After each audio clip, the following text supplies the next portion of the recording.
الحمدللہ رب العالمین والصلاة والسلام علی رسولہ الکریم وعلی آلہ واصحابہ اجمعین اما بعد فاعوذ باللہ من الشیطان الرجیم بسم اللہ الرحمن الرحیم رب اشرح لی صدری ویسر لی امری واحلل عقدۃ من لسانی یفقہوا قولی۔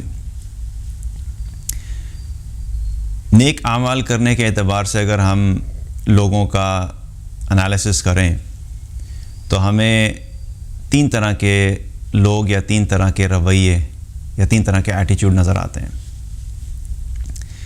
ایک وہ لوگ ہیں جن کو نیکی کرنے کا کوئی شوق ہی نہیں، نیکی کرنے کا ان کے اندر جذبہ ہی نہیں، وہ نیک کام کرنا ہی نہیں چاہتے، وہ اپنی زندگی ایسے گزار رہے ہیں، ان کو پتہ ہی نہیں کہ جو کام میں کر رہا ہوں وہ نیکی کا کام ہے، اللہ کی اطاعت کا کام ہے یا کہ اللہ کی نافرمانی کا کام ہے یا گناہ ہے۔ بس وہ اپنی ایک زندگی گزار رہے ہیں بغیر کسی پلان کے، بغیر کسی سوچ کے کہ مجھے اپنی زندگی میں نیک اعمال کرنے ہیں۔ تو پہلی کیٹیگری وہ لوگوں کی جن کو نیکی کا کوئی نہ شوق ہے، نہ ان کو کرنے کا کوئی، ان کے اندر نیکی کرنے کا کوئی جذبہ ہے۔ دوسری کیٹیگری ان لوگوں کی ہے، یا دوسرا ایٹیچیوڈ یہ ہمیں نظر آتا ہے نیکی کے اعتبار سے کہ نیک اعمال کرتے تو ہیں لوگ لیکن شوق سے نہیں کرتے، تاخیر سے کرتے ہیں، ڈیلے کر کے کرتے ہیں، اور کبھی کبھی صرف مجبوری کے تحت کرتے ہیں۔ ایک یہ کیٹیگری ہے لوگوں کی، اور ایک کیٹیگری یا ایک ایٹیچیوڈ نیکی کی طرف وہ ہے لوگوں کا کہ جس میں وہ بڑے شوق سے نیکی کرتے ہیں، اور نہ صرف شوق سے بلکہ ہر نیک عمل جو ہی انہیں پتہ لگتا ہے کہ فلاں نیکی کا کام ہے، فلاں جگہ پہ نیک عمل کرنے کی ایک اپرچونٹی ہے، تو فوراً وہ آگے بڑھ کے کیا کرتے ہیں، وہ آگے بڑھتے ہیں اور اس نیک عمل کو کر لیتے ہیں، جلد از جلد کرتے ہیں۔ تو یہ تین طرح کے ایٹیچیوڈ ہمیں نظر آتے ہیں نارملی نیکی کرنے کے اعتبار سے۔ اللہ تعالیٰ نے قرآن میں ایک جگہ فرمایا وَسَارِعُوا إِلَىٰ مَغْفِرَةٍ مِّن رَبِّكُمْ، اور تم دوڑ کر چلو اپنے رب کی مغفرت کی طرف۔ تو اس آیت میں اللہ سبحانہ تعالیٰ نے اس تیسرے والے ایٹیچیوڈ کا ذکر کیا ہے کہ اللہ سبحانہ تعالیٰ ہم سے کیا چاہتا ہے کہ جب ہم نیکی کریں یا نیکی کا ارادہ کریں تو اس کے اندر رویہ کیا ہونا چاہیے کہ اس کے اندر جلدی کریں، ہمارے اندر شوق ہونا چاہیے کہ ہم آگے بڑھ بڑھ کے نیک اعمال کریں، کیونکہ اللہ سبحانہ تعالیٰ نے ہمیں کیا بتایا کہ تم نیکیوں کی طرف، مغفرت کی طرف، اپنے رب کی مغفرت کی طرف جلدی کرو، ڈیلے مت کرو، تاخیر مت کرو، لیزی مت ہو جاؤ۔ تو یہ وہ رویہ جس کے بارے میں آج ہم بات کریں گے، تاکہ اللہ سبحانہ تعالیٰ مجھے بھی اور آپ کو بھی اور جو بھی سننے والے ہیں ان سب کے اندر اس شوق کو پیدا کر دے کہ ہم سارے نیکیوں میں آگے بڑھنے والے ہیں اور جلدی کرنے والے ہوں۔ ویسے بھی اگر دیکھا جائے تو انسان جو زندگی گزار رہا ہوتا ہے اس میں ہم دیکھیں گے ہماری زندگی کے جو بہت اہم کام ہوتے ہیں، جو ہمارے نزدیک بہت امپورٹنٹ ہوتے ہیں، ہر انسان اپنے اس اہم کام کو کرنے میں جلدی کرتا ہے۔ جس شخص کے لیے جاب بہت امپورٹنٹ ہے اور اس کو اپنی پرفارمنس کی فکر ہوتی ہے کہ مجھے پرفارم اچھا کرنا ہے، مجھے بہترین پرفارم کرنا ہے، تو وہ اس پرفارمنس کو حاصل کرنے کے لیے کیا کرتا ہے، اس پرفارمنس کو بہتر کرنے کے لیے سارے کرائٹیریاز کو پورا کرنے کی کوشش کرتا ہے، جس کی وجہ سے اس کی پرفارمنس جو ہے وہ سال کے آخر میں جب پرفارمنس اپریزل ہو تو وہ سب سے بہترین ہو۔ اس کے لیے اگر اس کو کہا جب آپ نے صبح 8 بجے پہنچنا ہے تو 8 بجے پہنچے گا، اگر کوئی آرگنائزیشن آپ نے 7 بجے پہنچنا ہے وہ 7 بجے پہنچے گا۔ اس کو جو کام کہا جائے گا اگر اس کے نزدیک وہ اہم ہے تو وہ جلد از جلد اس کو کرنے کی کوشش کرے گا، اس میں ڈیلے نہیں کرے گا، تاخیر نہیں کرے گا، کیونکہ اس کو ڈر ہوگا کہ اگر میں نے تاخیر کر دی تو میری پرفارمنس کے اوپر ایک دھبا لگ جائے گا اور مجھے جو بونس ملنا ہے یا جو ریوارڈ ملنا ہے یا جو تعریفیں ملنی ہیں وہ مجھے جو ہے وہ مجھے نہیں ملیں گی اور میرا نقصان ہو جائے گا۔ تو اصل بات کیا ہے کہ ہر انسان اس چیز کے پیچھے بھاگتا ہے، اس چیز میں جلدی کرتا ہے جس چیز کی اہمیت اس کی زندگی میں ہوتی ہے۔ آج انفارچونیٹلی ہماری زندگیوں میں دنیا کے تو معاملات اور دنیا کے کاموں کی بڑی اہمیت ہے۔ جابس کے لیے ہم بھاگتے ہیں، بزنس کے لیے ہم بھاگتے ہیں، اپنے بچوں کو اچھی ایجوکیشن دلانے کے لیے چاہے دن رات کام کرنا پڑے ہم کرتے ہیں۔ اگر کسی جگہ پہ وقت سے پہلے پہنچنا پڑے، لائن میں کھڑا ہونا پڑے تو وقت سے پہلے پہنچ جاتے ہیں۔ اسی طریقے سے اگر دیکھیں کوئی شخص ٹریول کر رہا ہے تو ٹریولنگ کے اندر ہم سب کو پتہ ہے کہ اگر آپ ٹکٹس کی بکنگ جو ہے تھوڑا پہلے کرائیں گے تو آپ کو ٹکٹ مل بھی جاتا ہے اور سستا بھی ملتا ہے، لیکن وہی کام آپ ڈیلے سے کریں گے تو ہو سکتا ہے کہ آپ کو وہ خاص فلائٹ جس میں آپ ٹریول کرنا چاہتے ہیں آپ کو ٹکٹ ہی نہ ملے، اس میں سیٹ ہی نہ ملے آپ کو، اور اگر مل بھی جائے گی تو مہنگی ملے گی، تو مہنگی ملنے کی وجہ سے کیا ہوگا، آپ کے مال کا نقصان ہوگا۔ تو ہم کیا کرتے ہیں، کوشش کرتے ہیں کہ جلدی بکنگ کریں تاکہ ہمیں وہ چیز مل بھی جائے اور سستے پیسوں میں، سستی پرائس میں بھی مل جائے تاکہ ہمارے مال کا نقصان بھی نہ ہو۔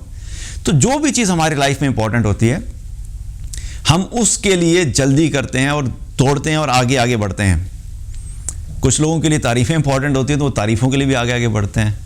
ہر انسان کی زندگی میں مختلف جو ہے وہ اس کے لیے امپورٹنٹ چیزیں ہیں، لیکن ایک ایمان والا جو ہے، ایمان والے کی زندگی میں جو سب سے امپورٹنٹ اور سب سے اہم چیز ہونی چاہیے وہ ہے آخرت کی زندگی، آخرت کی کامیابی، اللہ کی رضا۔ یہ فوکس جب تک ہماری زندگی میں نہیں ہوگا تب تک ہم نیک اعمال میں آگے بڑھ نہیں سکتے، اور انہی چیزوں کی رغبت یا انہی چیزوں کا شوق دلانے کے لیے اگر ہم دیکھیں تو ہمیں بہت ساری احادیث سے پتہ لگتا ہے، اور رسول اللہ صلی اللہ علیہ وسلم کی اپنی جو پرسنالٹی تھی، آپ کے اپنا جو زندگی گزارنے کا طریقہ تھا، وہاں سے بھی ہمیں پتہ لگتا ہے، اور صحابہ کی زندگی سے بھی ہمیں پتہ لگتا ہے کہ کس طریقے سے آپ نے نیکیوں کو جلدی کرنے کی ترغیب دی، اور نہ صرف ترغیب دی بلکہ خود بھی آگے بڑھ بڑھ کے نیک اعمال کو جلدی کیا۔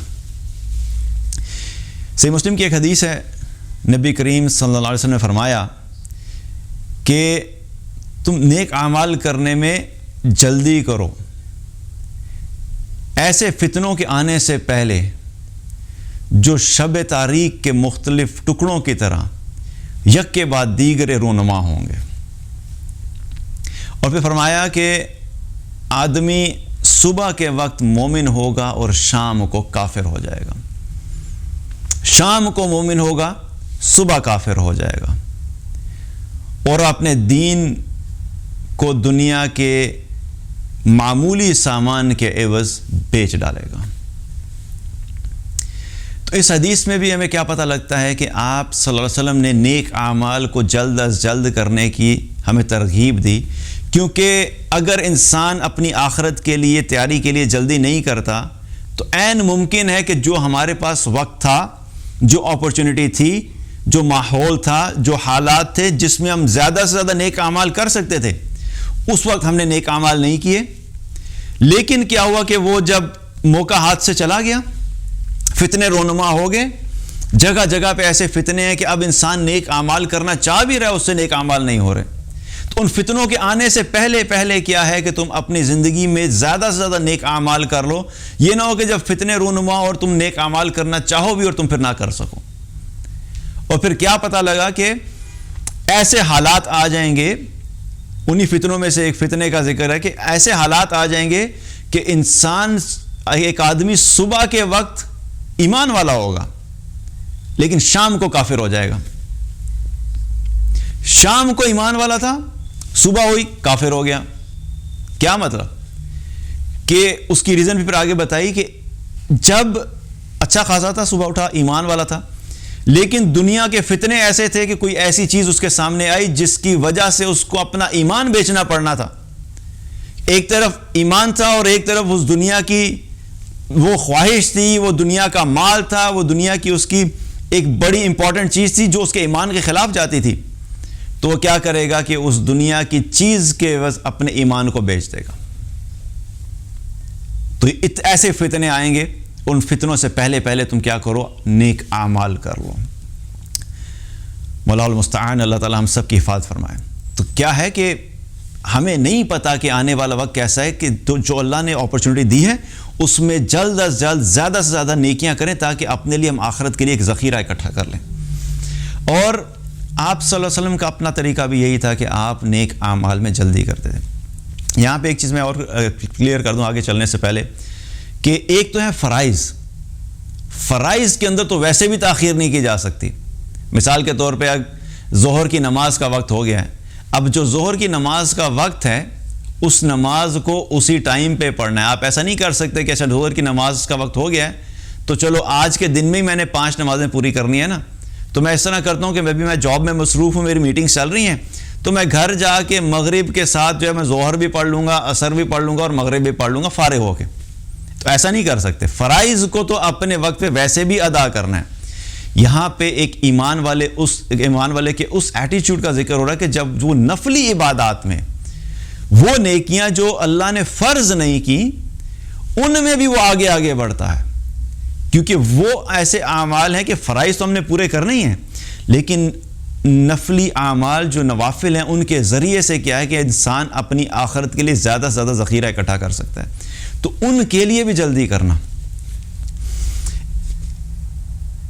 صحیح بخاری کی روایت ہے، ایک مرتبہ نبی صلی اللہ علیہ وسلم مدینہ میں عصر کی نماز پڑھائی. آپ نے عصر کی نماز جو ہی پڑھائی اور پڑھانے کے بعد آپ فارغ ہوئے، آپ نے سلام پھیرا، تو سلام پھیرتے ہی آپ صلی اللہ علیہ وسلم فوراً اٹھے اور لوگوں کی گردنیں پھلانگتے ہوئے جلدی سے اپنی بیویوں کے حجرے میں سے کسی ایک بیوی کے حجرے میں چلے گئے. اب لوگ بڑے حیران تھے کہ بڑی انیوژل سی چیز ہے، کیونکہ آپ صلی اللہ علیہ وسلم نارمل روٹین میں تو ایسی کوئی چیز نہیں کرتے تھے. تو تھوڑی دیر گزری، آپ صلی اللہ علیہ وسلم وہاں سے نکلے اور واپس مسجد میں جب تشریف لائے تو کیا دیکھتے ہیں کہ لوگوں کے چہروں کے اوپر ایک تعجب سا ہے، ایک نا کوشچن مارک ہوتا ہے نا، کہ لوگ حیران ہیں کہ بھی آپ صلی اللہ علیہ وسلم نے پہلے تو کبھی ایسا نہیں کیا، تو آج ایسا کیا ہوا کہ آپ نے اس طرح سے کیا. تو جب آپ نے وہ دیکھا تو آپ صلی اللہ علیہ وسلم نے کیا فرمایا کہ نماز پڑھتے ہوئے مجھے یاد آ گیا تھا کہ میرے گھر میں سونے یا چاندی کے ٹکڑوں میں سے ایک چھوٹی ڈلی پڑی ہوئی ہے اور مجھے یہ مناسب نہیں لگا کہ وہ مجھے اللہ کی یاد سے روکے، اس لیے میں فوراً اٹھا اور میں جا کے میں نے اپنے گھر میں اس چیز کا حکم دیا کہ اس کو تم جو ہے لوگوں میں تقسیم کر دو. سبحان اللہ. کیا پتہ لگ رہا ہے ہمیں؟ عام حالات میں ہمیں پتہ ہے کہ نمازیوں کے اوپر سے پھلانگ کر جانے کی اجازت نہیں ہے، لیکن یہ ایک خاص سچویشن تھی جہاں پہ آپ صلی اللہ علیہ وسلم کو اتنا شدید احساس ہوا اس چیز کا کہ میرے گھر میں کچھ سونا یا چاندی کا چھوٹا سا ٹکڑا پڑا ہوا ہے. ایک تو یہ مجھے اللہ کی عبادت سے، اللہ کی یاد سے روک رہا ہے، بیکاز اگر نماز کے اندر ہم جب پڑھتے ہیں نماز تو کیا ہوتا ہے، ہماری تو نمازوں کے حالات ویسے ہی اللہ معاف کرے، بالکل ہم نے جس قسم کی ہماری نمازیں ہم سب کو پتہ ہے کہ دل اور دماغ کے ادھر ہوتا ہے، صرف زبان چل رہی ہوتی ہے. اللہ تعالیٰ ہمیں خوشی والی نماز پڑھنے کی توفیق عطا فرمائے. لیکن بہرحال کیا ہے کہ آپ صلی اللہ علیہ وسلم کو اس چیز کا احساس ہوا کہ اس چھوٹے سے ٹکڑے کی وجہ سے میرا دھیان اللہ سے ہٹ گیا، نماز سے ہٹ گیا اور اس طرف چلا گیا. ایک یہ چیز آپ کو بالکل اس چیز کو آپ نے گوارا نہیں کیا. اور دوسری بات کیا پتہ لگتی ہے کہ آپ نے اس چیز کا انتظار نہیں کیا کہ چلو ٹھیک ہے ابھی میں نے نماز پڑھی ہے، ابھی میں آرام سے یہاں پہ جو ذکر و اذکار کرنا ہے، جو باقی معمولات ہیں ان کو نبھا لوں، جب میں گھر جاؤں گا تو آرام سے جا کے اس چیز کو جو ہے وہ صدقہ کر دوں گا، اس میں بھی کوئی مسئلہ نہیں تھا. لیکن ہمیں سکھانا تھا کہ جب کبھی تم نیکی کرنا چاہو اور نیکی کا خیال آئے تو اسے جلد از جلد کر دو، فوراً کر لو. اسی طریقے سے ایک مرتبہ ایک غزوہ احد کا دن تھا، غزوہ احد کی بات ہے یہ. ایک شخص رسول اللہ صلی اللہ علیہ وسلم کے پاس آیا اور آ کے پوچھا کہ اے اللہ کے رسول، اگر میں ان کفار سے جنگ کرتے ہوئے مارا جاؤں تو میرا ٹھکانہ کیا ہوگا؟ اب وہ جب آیا تھا تو اس کے ہاتھ میں کیا تھا؟ اس کے ہاتھ میں کھجوریں تھیں، اپنے ہاتھ میں کھجوریں کھا رہا تھا. تو یہ سوال کیا کہ اگر میں ان کفار کے ساتھ مقابلہ کروں اور ان کا مقابلہ کرتے کرتے میں مارا جاؤں تو میرا ٹھکانہ کیا ہوگا؟ تو آپ صلی اللہ علیہ وسلم نے کیا فرمایا؟ تمہارا ٹھکانہ جنت ہوگا، تم سیدھا جنت میں جاؤ گے. اس شخص نے وہ کھجوریں ختم نہیں کی، ہاتھ میں کھجوریں تھیں، اتنا بھی نہیں کہ چلو ٹھیک ہے اب جانے لگا ہوں تو یہ 2-4 کھجوریں ہیں ختم کر لیتا ہوں. وہیں پہ اس نے کھجوریں پھینکی اور کھجوریں پھینک کے کفار کے ساتھ مقابلہ کرنا شروع کیا، یہاں تک کہ وہ شہید ہو گیا. کھجوریں ختم کرنے کا انتظار نہیں کیا، اتنا بھی انتظار نہیں کیا کہ نیکی کا موقع ہے، جنت سامنے ہے اور جنت کی کنفرمیشن اللہ کے رسول دے رہے ہیں. تو اس سے بڑی کامیابی کیا ہے کہ دنیا کی چھوٹی چھوٹی لذتوں کو میں کیا انجوائے کروں گا؟ یہ چند کھجوریں ہیں، کیا فرق پڑے گا؟ کھا لی تب بھی اگر جنت مل جاتی اور بغیر کھائے بھی جنت مل جاتی تو اصل میں تو جنت ہے. تو انتظار نہیں کیا، وہاں پہ کھجوریں پھینکی اور فوراً جا کے کیا کہ اپنی جان کا نذرانہ پیش کیا اور شہید ہو گئے. اگین ایٹیچیوڈ, لمبے چوڑے سوال نہیں کیے. اچھا اگر یہ ہوگا تو کیا ہوگا, اچھا میں مر جاؤں گا, میری بیوی کا کیا بنے گا, میرے بچوں کا کیا بنے گا, اچھا چلیں تھوڑا سا ٹائم دے دیں, میں جا کے ذرا وہ کچھ پیسے میں نے فلاں جگہ پہ رکھے ہوئے ہیں, وہ پیسے میں اپنی بیوی کو دے دوں کہ ان بچوں کا خیال کر لینا, ان کی تعلیم پہ خرچہ کر دینا. You know that's how we plan our things. ہماری ساری سوچ, سارا وقت صرف دنیا کی پلاننگ کے اوپر ہوتی ہے. اور صحابہ کا طریقہ تھا کہ ان کے دماغ میں ہر وقت آخرت چلتی رہتی تھی. ہمارا بالکل اپوزٹ حساب ہے. اسی لیے جس شخص کے دل اور دماغ میں آخرت سوار ہوتی ہے, چھا جاتی ہے, اس کو پھر دنیا کے کسی نقصان سے کوئی ڈر نہیں لگتا, ایز لانگ ایز اس کی آخرت جو ہے وہ محفوظ ہے. لیکن جس شخص کے دل میں دنیا کی محبت اور دنیا کی زندگی اور دنیا میں ایک لائف سٹائل جو ہے مینٹین کرنا دل کے اندر بس جائے, اور اتنی اس کی محبت کی شدت ہو جائے کہ اس نے ہر حال میں اپنی ایک خاص طرح کی زندگی کو دنیا میں گزارنا ہے, تو پھر اگر اس کو مینٹین کرنے کے لیے اسے اپنی آخرت کو کمپرومائز کرنا پڑتا ہے تو اپنی آخرت کو چھوڑ دیتا ہے. اسی لیے آج ہمارے ساتھ یہ معاملہ ہے کہ ہم میں سے اکثر لوگ جو دنیا کی محبت میں اتنے زیادہ گم ہو چکے ہیں کہ انہیں دنیا کو بچانے کے لیے اپنی آخرت کو اگر ضائع کرنا پڑے تو وہ ضائع کرتے تھے, and they have absolutely no problem with that. تو یہاں پہ کیا پتہ لگ رہا ہے شخص نے, اس نے فوراً اپنی جان کا نذرانہ پیش کیا کہ میں آخرت میں جنت حاصل کروں گا, دنیا ویسے معمولی سی چیز ہے. اسی طریقے سے ایک مرتبہ ایک شخص رسول اللہ صلی اللہ علیہ وسلم کے پاس آیا اور آ کے عرض کی کہ اے اللہ کے رسول, مجھے بتائیے کہ کون سا صدقہ اجر کے اعتبار سے بڑا ہے. تو آپ صلی اللہ علیہ وسلم نے فرمایا کہ تیرا اس حال میں صدقہ کرنا کہ جب تو صحیح ہو, یعنی جب تو تندرست ہو, پہلی چیز. اور فرمایا کہ جب تیرے اندر مال کی حرص ہو, دو چیزیں. پھر فرمایا کہ خرچ کرنے سے تجھے فقر کا اندیشہ ہو. اور چوتھی چیز فرمائی کہ جمع رکھنے سے تجھے غنی ہونے کی امید ہو. Now think about it, سبحان اللہ. اور پھر اس پہ آگے آتے ہیں بعد میں. اور پھر آپ صلی اللہ علیہ وسلم نے کیا فرمایا کہ تو صدقہ کرنے میں جلدی کر یہاں تک کہ جان تیرے گلے میں آ جائے, روح تیرے گلے میں آ جائے, اور پھر تو اس وقت یہ کہے کہ فلاں کا اتنا, فلاں کا اتنا, حالانکہ یہ سب کچھ تو اب فلاں کا ہو ہی چکا. کیا پتہ لگتا ہے ہمیں حدیث سے؟ پہلی بات, صدقہ تو کسی حال میں بھی کیا جا سکتا ہے, پیسے آئے دے دیے. لیکن کچھ ایسی سچویشنز ہوتی ہیں لائف میں کہ ان سچویشنز کے اندر صدقہ کرنا انسان کو مشکل لگ رہا ہوتا ہے. دیکھیں, شدید بیماری آئی تو بیماری جب آتی ہے تو ہم کیا کہتے ہیں, بیماری آتی ہے ہم کہتے ہیں بھئی میری طرف سے صدقہ کر دو.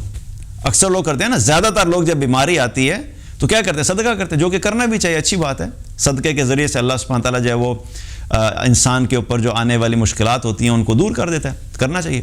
لیکن یہاں پہ آپ صلی اللہ علیہ وسلم ایک نیکسٹ لیول کی بات کر رہے ہیں.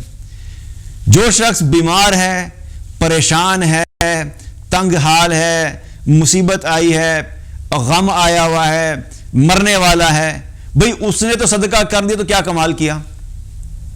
اس کے پاس تو مجبوری تھی اس کی صدقہ کرنا, کیونکہ اس نے صدقہ بھی اس وجہ سے کیا کہ کسی طرح اللہ تعالیٰ مجھے اس مصیبت سے نجات دلا دے. تو یہ صدقہ کرنے کا جو نیت ہے یا جو سچویشن ہے یہ ڈیفرنٹ ہے. لیکن ایک سچویشن جو آپ صلی اللہ علیہ وسلم نے بتائی وہ اگلے درجے کی سچویشن ہے کہ جب تم بالکل صحت مند ہو, کوئی پرابلم نہیں ہے, صحت بالکل ٹھیک ہے, مال تمہارے پاس آ رہا ہے, کوئی مسئلہ نہیں ہے, اور مرنے کی بھی کوئی حالت نہیں ہے, بالکل ٹھیک ٹھاک ہو, لیکن تمہیں ایسا صدقہ کرنے کی, مصیبت کو دور کرنے کی کوئی ضرورت نہیں ہے. لیکن اس لیے کرو کہ اب مال ہے, صحت ہے, لیکن میں اگر مال خرچ کروں گا تو خرچ کرنے کی وجہ سے کہیں کم نہ ہو جائے. دل کے اندر یہ کیفیت ہے, مال کے حرص ہے, محبت ہے. اس محبت کے ہوتے ہوئے تم اللہ کی راہ میں خرچ کر, حالانکہ تمہارا دل نہیں چاہ رہا کیونکہ میں دوں گا تو میرے پیسے میں کمی آ جائے گی, لیکن اس کے باوجود اپنے دماغ اور دل کو سائڈ پہ رکھتے ہوئے تم اللہ کی رضا کی خاطر جو ہے وہ صدقہ کر رہے ہو, تو یہ بڑے کمال کی بات ہے. اور تمہیں یہ پتہ ہے کہ میں نے ایک بڑی سیونگ کر کے رکھی ہوئی ہے. کیونکہ ہم جو پلاننگ کرتے ہیں وہ کیا کرتے ہیں, بچہ ابھی پیدا ہوتا نہیں ہے تو ہم نے یہ پلان کیا ہوتا ہے کہ اس کو میں نے ہارورڈ میں پڑھانا ہے یا MIT میں پڑھانا ہے. بچہ ابھی آنا ہے, لیکن پہلے سے ہی ہوتا ہے جی انشاءاللہ اگر میرا بچہ ہوا تو میں نے اس کو ہارورڈ یونیورسٹی کے اندر جو ہے تعلیم دینی ہے. That's how we plan our things. اور پھر اس کے لیے پیسے اکٹھے کرتے رہتے ہیں, اس کو ایجوکیشن دلانی ہے, اس کی شادی کرنی ہے, فلاں کرنا ہے, اتنا مال اکٹھا کرتے ہیں. اب اس سچویشن میں ایک بندے نے مال اکٹھا کیا ہوا ہے اور اس کو پتہ ہے کہ یہ پیسے میں نے نکال دیے تو میں نے جو بڑے لمبے چوڑے پلان کرنے تھے اس کی وجہ سے ہو سکتا ہے میرے پلان رہ جائیں, ہو سکتا ہے میرے پہ فقر آ جائے. اس سچویشن میں اللہ کی رضا کی خاطر صدقہ کرنا یہ بڑے کمال کی بات ہے. کیونکہ مال بچا کے رکھنا تو ہر ایک کے لیے آسان ہے, سیونگ کرنا کوئی مشکل. آپ کو کبھی لوگوں کو بتانا کرتا ہے کہ سیونگ کرو, بائی ڈیفالٹ ہماری پروگرامنگ کیا ہے کہ مال اکٹھا کرتے رہو, خرچ نہ کرو. یہ ڈیفالٹ پروگرامنگ ہے ایک انسان کی. اس پروگرامنگ کے اگینسٹ جانا کہ نہیں میں نے اتنا نہیں اکٹھا کرنا ہے کہ کل کو میرے گلے پڑ جائے, میں اللہ کی راہ میں خرچ کرتا رہوں گا. مال کو خرچ کرنے کے لیے اللہ کی راہ میں اپنے آپ کو پش کرنا پڑتا ہے, نفس کے خلاف جانا پڑتا ہے. نفس ڈیفالٹ طریقے سے کیا کرتا ہے کہ وہ آپ کو ہمیشہ سیونگ کرنے کے لیے اور بخل کی طرف لے کے جائے گا. تو اس حالت میں خرچ کرنا کیا ہے وہ بڑے کمال کی بات ہے. پھر اس حدیث میں کیا پتہ لگتا ہے کہ آپ صلی اللہ علیہ وسلم نے فرمایا کہ تو صدقہ کرنے میں جلدی کر, کیونکہ یہ نہ ہو کہ تیری موت کا وقت آ جائے. اب موت کے وقت جب انسان کہتا ہے, جب انسان کو یہ کنفرمیشن ہوتی ہے نا, غرغرے کی کیفیت ہے, جب بالکل روح گلے میں آ گئی اور اب انسان کو بالکل کنفرم ہو گیا کہ میں مرنے والا ہوں, تو اس وقت ہر انسان کی خواہش کیا ہوتی ہے, کیونکہ اس وقت دیکھیں اس وقت وہ اٹھ کے نفل نہیں پڑھ سکتا, بیڈ پہ پڑا ہوا ہے بالکل مرنے والا ہے, حالت ہی نہیں ہے, ہلا ہی نہیں جا رہا, وہ کیا نفل پڑھے گا. وہ اٹھ کے اس وقت عمرہ نہیں کر سکتا, ٹھیک ہے, اس وقت اٹھ کے اس وقت حج نہیں کر سکتا.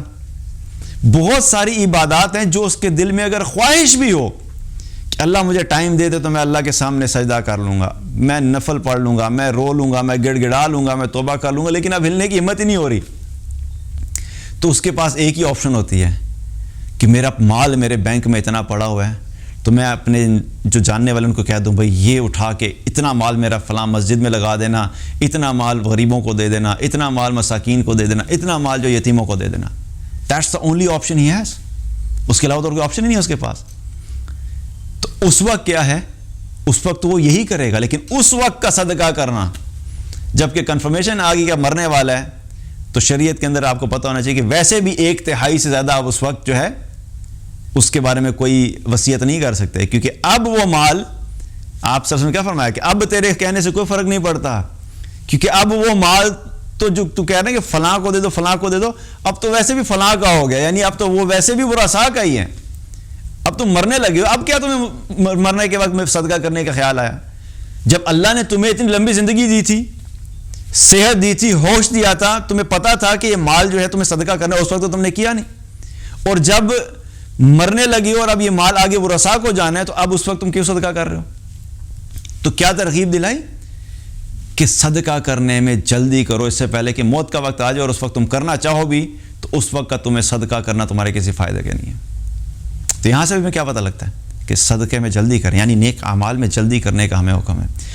اور اسی طریقے سے ایک مرتبہ عبد الرحمن بن عوف رضی اللہ عنہ جو تھے وہ رسول اللہ صلی اللہ علیہ وسلم کے پاس بیٹھے ہوئے تھے, تو آپ صلی اللہ علیہ وسلم نے اپنے ایک خواب کا ذکر کیا ان کے سامنے اور کہا کہ عبد الرحمن میں نے ایک خواب دیکھا کہ سارے لوگ جنت میں جا رہے ہیں, اور میں نے دیکھا کہ وہاں پہ عبد الرحمن نہیں ہے. تو میں نے وہاں پہ ان سے پوچھا کہ عبد الرحمن کدھر ہے, وہ ابھی تک جنت میں نہیں پہنچا. تو مجھے بتایا گیا کہ جی عبد الرحمن بن عوف جو ہیں ان کا ابھی حساب ہو رہا ہے, اس لیے ابھی تک وہ جنت میں نہیں پہنچے. اب عبد الرحمن بن عوف رضی اللہ عنہ نے جب یہ بات سنی, اور بتانے والے کون ہیں؟ اللہ کے رسول ہیں. ایسا نہیں ہے کہ کوئی عام بندہ جو ہے وہ اپنے خواب کا تذکرہ کرے, کیونکہ عام بندے کے خواب کا جو ہے ہمیں پتہ نہیں کہ ہر عام بندے کو جو خواب آتا ہے اس کے پیچھے کوئی ایسا ضروری نہیں ہے کہ وہ سچا خواب ہو, ٹھیک بھی ہو سکتا ہے, غلط بھی ہو سکتا ہے, واللہ عالم, ٹھیک ہے. لیکن جو نبی کا خواب ہوتا ہے وہ کیا ہوتا ہے؟ وہ سچا ہوتا ہے. تو آپ صلی اللہ علیہ وسلم نے جب یہ کہا تو عبد الرحمن بن عوف رضی اللہ عنہ ایک دم رونا شروع ہو گئے. ان کی آنکھوں سے آنسو جاری ہو گئے اور کہنے لگے کہ اے اللہ کے رسول، شام سے میرا تجارت کا ایک قافلہ آ رہا ہے 100 اونٹوں کا، مال سے بھرا ہوا، تو وہ سارے کا سارا میں اللہ کی راہ میں صدقہ کرتا ہوں۔ انہوں نے کیا کیا؟ پہلی بات کیا پتہ لگتی ہے ہمیں کہ جب یہاں پہ یہ نہیں ہو رہا کہ آپ صلی اللہ علیہ وسلم نے یہ نہیں کہا کہ عبد الرحمن جنت میں نہیں جا رہا، جانے کی کنفرمیشن ہے، کیونکہ عبد الرحمن بن عوف رضی اللہ عنہ کون تھے؟ 10 مبشرہ میں سے تھے۔ ہی آلریڈی ہیڈ دیٹ کنفرمیشن۔ جنت کا ہاتھ سے جانے کا ڈر نہیں ہے، جنت کنفرم ہے، لیکن جنت میں ڈیلے ہونے کی اتنی انہیں فکر تھی کہ میں جنت میں جانے والے جو لوگ ہیں، وہ جو سابقون ہیں، جو اولون ہیں، ان میں کیوں شامل نہیں ہوں؟ میں پہلے لوگوں کے ساتھ کیوں نہیں جا رہا؟ تو اتنا انہیں فکر ہوئی کہ ان کی آنکھوں سے آنسو جاری ہوئی کہ میرا مال میرے جنت میں جانے کی وجہ سے تاخیر کا سبب بن رہا ہے۔ تو فوراً کیا کیا؟ اگین انہوں نے ویٹ نہیں کیا کہ اچھا میں سوچتا ہوں کہ مجھے کیا سولوشن نکالنا چاہیے، اچھا 100 اونٹ آ رہے ہیں تو ایک کام کرتا ہوں، ذرا میں بیٹھ کے اپنی ایک ایکسل شیٹ، ہمارے دور کے حساب سے let me open my excel sheet, اپنے اکاؤنٹنٹ کو بلاتا ہوں، اس سے پوچھتا ہوں کہ بھئی فلاں پیمنٹ کرنی ہے، فلاں کا کیا کرنا ہے، فلاں بزنس میں کتنی جگہ انویسٹ کرنا ہے، آگے کی کیا کیا پراپرٹیز ہیں، کیا انویسٹمنٹ نکالنی ہے، کدھر کرنی ہے۔ ہم لمبے چوڑے چکروں میں پڑ جاتے ہیں۔ انہوں نے کیا کیا؟ انہوں نے یہ بھی انتظار نہیں کیا کہ میرا قافلہ پہنچے تو پھر میں اعلان کروں گا، وہیں پہ بیٹھے بیٹھے اللہ کے رسول صلی اللہ علیہ وسلم کے سامنے کہا کہ اللہ کے رسول، یہ سارا قافلہ جو آ رہا ہے میں سارے کا سارا اللہ کی راہ میں صدقہ کرتا ہوں۔ اگین این ایٹیٹیوڈ، نیکی میں جلدی کرنے کا ایک جذبہ، کہ جب پتہ لگا کہ نہیں بھی میرا مال میرے اس میں ڈیلے کا سبب بن رہا ہے تو مجھے ایسا مال نہیں چاہیے۔ حالانکہ اگین مال بھی کیا ہے؟ حلال طریقے سے، اور ایسا نہیں کہ حرام ہے۔ ہمارے ہاں کیا معاملہ ہے؟ پہلی بات تو ہمیں پتہ ہی نہیں کہ ہم حلال کما رہے ہیں کہ حرام۔ We have absolutely no clue about it. Majority لوگوں کی بات کر رہا ہوں، اور ان لوگوں کی بھی بات کر رہا ہوں جو یہ سمجھتے ہیں کہ وہ حلال کما رہے ہیں، لیکن انہیں آج تک کبھی کسی شریعت کے اعتبار سے کبھی کسی اہل علم سے بیٹھ کے پوچھا نہیں کہ میں یہ جو بزنس کر رہا ہوں یا میں جاب کر رہا ہوں، کیا یہ میرے لیے حلال ہے بھی کہ نہیں۔ ہم حلال صرف اس چیز کو سمجھتے ہیں چونکہ میں محنت سے کما رہا ہوں تو حلال ہی ہوگا۔ So that's our default understanding, کہ میں رشوت نہیں لے رہا، میں چوری نہیں کر رہا، میں ڈاکہ نہیں کر رہا، میں تو صبح جاتا ہوں نوکری کرتا ہوں واپس آ جاتا ہوں، میں حلال ہی کما رہا ہوں۔ اب ایک شخص اگر کسی جو ہے وہ شراب کی فیکٹری میں جاب کر رہا ہے تو کیا مطلب ہے کہ وہ تو اپنا کام صحیح کر رہے ہیں، چاہے وہ شراب کی فیکٹری میں گارڈ ہے، تو کیا اس کا مطلب یہ ہے کہ شراب کی فیکٹری کا گارڈ بننے کی وجہ سے وہ صبح ٹائم پہ جاتا ہے، اپنی جاب اچھے طریقے سے کرتا ہے اور شام کو واپس آتا ہے، تو کیا اس کا مطلب اس کی جاب حلال ہوگی؟ تو ہمیں اپنے جو سورس آف ارننگ ہے اس کے بارے میں بھی اہل علم سے پتہ کرنا چاہیے۔ جی میں اس طرح جاب کرتا ہوں، یہاں پہ یہ چیز ہے، تو مجھے بتائیں کیا یہ درست ہے کہ نہیں ہے۔ تو پہلے یہ تو ویلیڈیشن لے لیں کہ ہم حلال کما بھی رہے ہیں کہ نہیں۔ تو ہمیں تو پہلے یہ نہیں پتہ ہوتا، اور دوسری چیز کیا ہے، اگر پتہ بھی ہے تو ہمیں جو ہے اس چیز کی فکر نہیں ہوتی کہ میرا مال جو ہے وہ صحیح جگہ پہ لگ رہا ہے کہ نہیں لگ رہا، صدقہ بھی کرنا ہے، یہ کہ میرے خلاف ہی نہ ہو جائے۔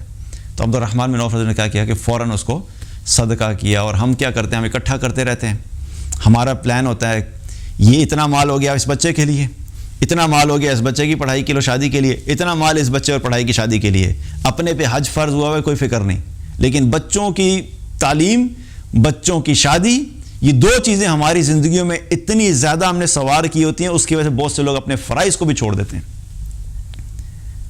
کل جب قبر میں جائیں گے تو کیا ہوگا؟ بچہ آ کے چھڑائے گا، بیٹی آئے گی، بیٹا آئے گا، بیوی آئے گی، یا بیوی کے لیے شوہر آئے گا۔ کیا اللہ کو اس وقت یہ کہیں گے کہ اللہ میں نے پیسے بچائے ہوئے تھے کہ بچے کی تعلیم، میں نے بچے کی تعلیم پہ لگانے تھے، حج فرض ہوا تھا لیکن حج چھوڑ دیا اللہ نے جو فرض کیا ہے، لیکن بچے کی تعلیم پہ لگائے، تو آپ کا کیا خیال ہے کہ جسٹیفیکیشن مان لی جائے گی؟ پہلے فرائض کو پورا کرنا ہے، باقی ساری چیزیں بعد کی ہیں۔ تو کیا ہے کہ اللہ کی راہ میں خرچ کرنا اور جو بھی نیک اعمال کرنا ہے، چاہے وہ نوافل ہوں، کسی کی مدد ہو، کسی کے ساتھ اچھا معاملہ ہو، کوئی نیکی کرنے کا آپ کے اندر جذبہ پیدا ہوا، قرآن پڑھنے کا خیال آیا فوراً پڑھ لو، ذکر کا خیال آیا فوراً کر لو، کسی اچھی جگہ پہ جا کے درس سننا ہے، کسی سے بات کرنی ہے، موقع ملا فوراً کر لو، نیکیوں میں ڈیلے نہیں کرو۔ کیونکہ ایمان والے کا کیا ہے؟ ایمان والے کی زندگی کا ایک رویہ اور ایٹیچیوڈ یہ ہوتا ہے کہ ہمیں تیزی کرنی ہے، جلدی کرنی ہے۔ اللہ تعالیٰ نے جب کہا کہ دوڑو اپنے رب کی مغفرت کی طرف، تو ہمیں اس ایٹیچیوڈ کے ساتھ توبہ میں بھی جلدی کرنی ہے، فرائض کو پورا کرنے میں بھی جلدی کرنی ہے، نوافل کو پورا کرنے میں بھی جلدی کرنی ہے، اور ہمیں خود اپنے لیے اپرچونٹیز ڈھونڈنی ہے کہ ہم کس طرح اللہ کی بارگاہ میں جو ہے وہ اللہ کو راضی کرنے والے اعمال کر لیں اور زیادہ زیادہ کر لیں، کہ ہمیں نہیں پتہ کہ آج اللہ نے عافیت دی ہے، کل پتہ نہیں کیا معاملہ ہو، آج خیر کا معاملہ ہے، کل پتہ نہیں فتنے آ جائیں، آج اللہ نے صحت دی ہے، کل پتہ نہیں بیماری آ جائے، آج اللہ نے فرصت دی ہے، کل کو جو ہے وہ انسان جو ہے وہ مصروف ہو جائے۔ وہ سارے پلان جو ہم کرتے ہیں کہ کل ہم کریں گے، اور عین ممکن ہے کہ جس وقت کرنے کا وقت آئے تو حالات ہی تبدیل ہو جائیں اور سچویشن ہی تبدیل ہو جائے، اور انسان اس وقت بھی عمل کرنے سے جو ہے محروم ہو جائے۔ اس لیے نیک اعمال میں کیا ہے، جلدی کریں۔ اللہ سبحانہ تعالیٰ مجھے بھی توفیق عطا فرمائے، آپ کو بھی توفیق عطا فرمائے، ہم سب کو نیک اعمال کثرت کے ساتھ اور احسن طریقے سے کرنے کی توفیق عطا فرمائے، اخلاص کے ساتھ کرنے کی توفیق عطا فرمائے، اور جلد از جلد ان نیک اعمال کو کرنے کی توفیق عطا فرمائے۔ بارک اللہ علیہ ولکم۔ السلام علیکم ورحمۃ اللہ وبرکاتہ۔